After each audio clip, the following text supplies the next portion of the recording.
Kemudian iyyaka na'budu wa iyyaka nasta'in ini, di mana kalau tengok kepada gambar rajah ini saya salah letak teks ini, sebenarnya teks lain. Tak apalah, saya cerita gambar rajahnya sahaja.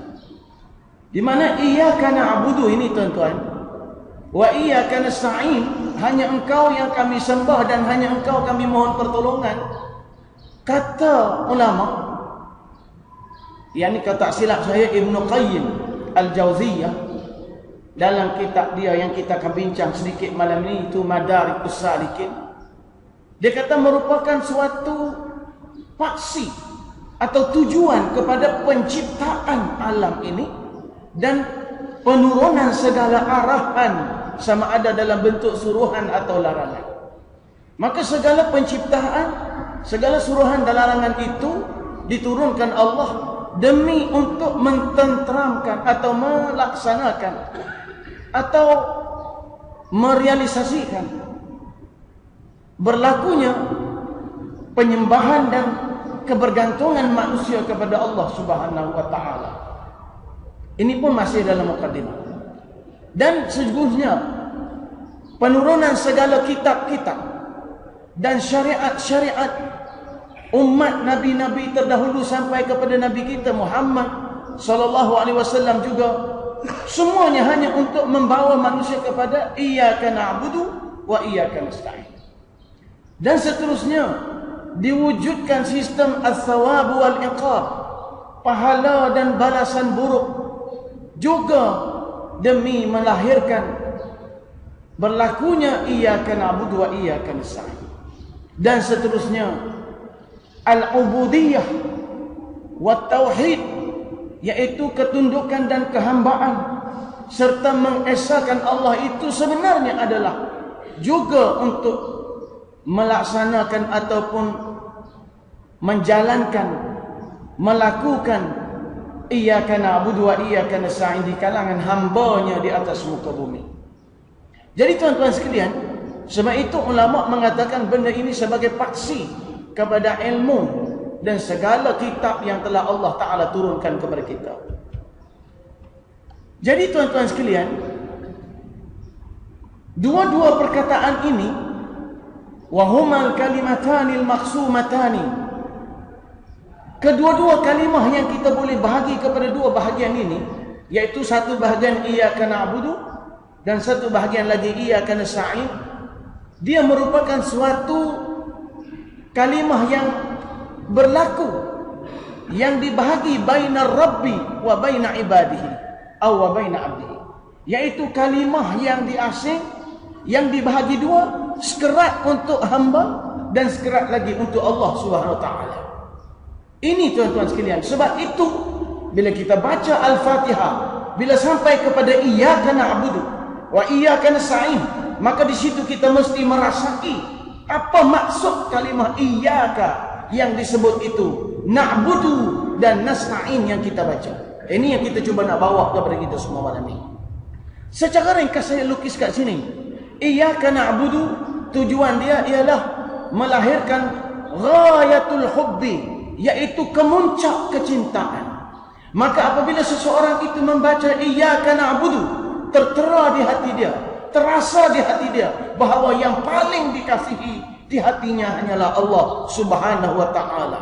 Dan disitulah terlaksananya ghayatut tazallul, yaitu kemuncak kepada kehinaan, wal khudu' dan ketundukan manusia. Jadi kemuncak kepada manusia itu melahirkan, meluahkan rasa cintanya, rasa keutamaannya kepada Allah Subhanahu wa taala. Hasil daripada cinta itu akan berlakulah ketundukan dan kerendahan diri kepada Allah Subhanahu wa taala. Adapun iyyaka nasta'in pula, tujuan dia untuk menampilkan as-siqatu billah, yaitu keyakinan dan kepercayaan kepada Allah Subhanahu wa taala. Dengan itu akan nampak al-i'timadu alaih, yaitu kebergantungan kita kepada Allah. Bila kita percaya dan dia menjadi tempat pergantungan kita di sisi Allah Subhanahu wa taala. Ini yang kita nak ringkaskan dalam mukadimah kita ini. Jadi sekarang kita masuk, tuan-tuan sekalian, dalam isu kalimah Allah ini. landasan kedua yang kita nak bincang untuk malam ini ialah ubudiyah dan tuntutannya. Setakat yang mana saya mampu. Apa yang saya mampu buat ialah kita kutip bicara para ulama yang jelas, kemudian kita baca untuk sama-sama kita faham. Secara ringkas tuan-tuan, kalimah iyyaka ini dia sebenarnya merujuk kepada na'budu dan nasta'in seperti yang kita lukis. Sebelum kita pergi kepada perbincangan isinya, tuan-tuan sekalian, Al-Fatihah yang kita baca itu sebenarnya mengandungi dua bentuk dialog, dua bentuk pengucapan. Pengucapan yang pertama daripada Alhamdulillah ataupun daripada Bismillah, Bismillahirrahmanirrahim, sampailah kepada Maliki Yaumiddin, sampai kat situ, itu dia panggil pengucapan dalam bentuk memuji, memberitahu keagungan Allah Subhanahu wa taala kepada kita.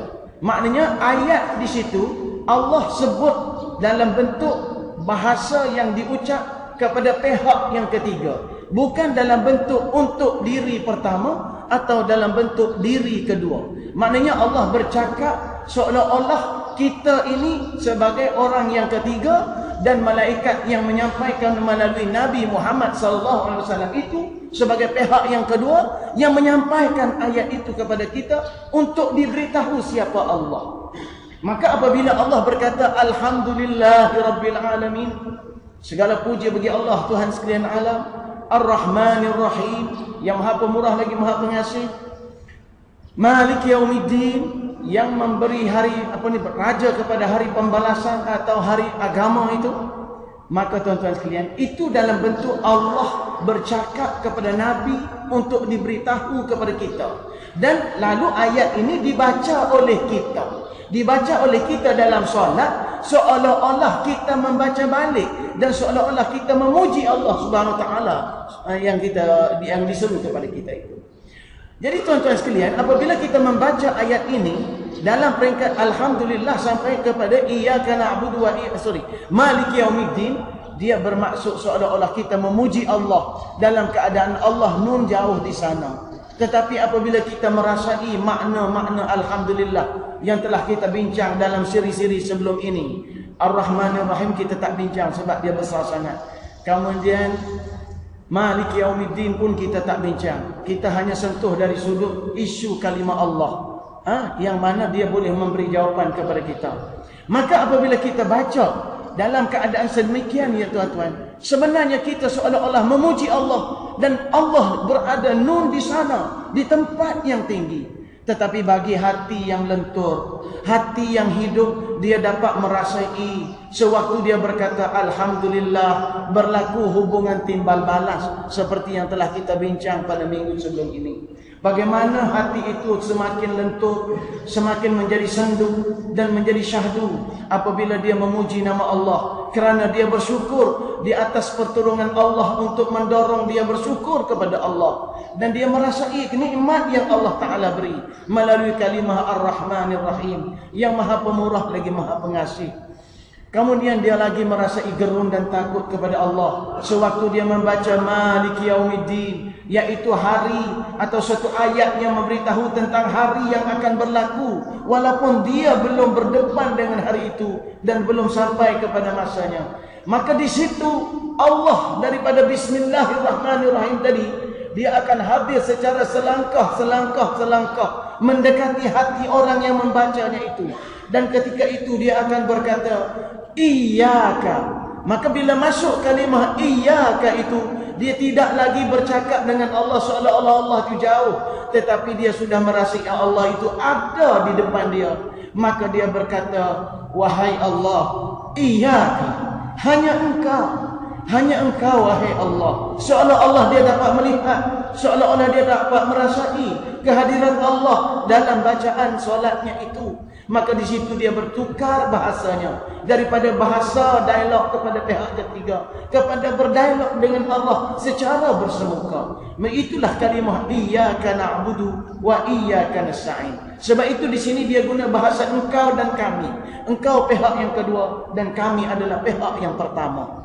Tuan-tuan sekalian, Inilah yang kita katakan juzuk satu sebelum itu, iaitu Malik Yaumiddin ke atas, sebenarnya pemberitahuan daripada Allah, dan kita puji Allah dengan pemberitahuan tersebut. Tetapi juzuk yang kedua, Iyyaka na'budu sampai habis, merupakan pengiktirafan manusia terhadap keesaan Allah Subhanahu wa taala.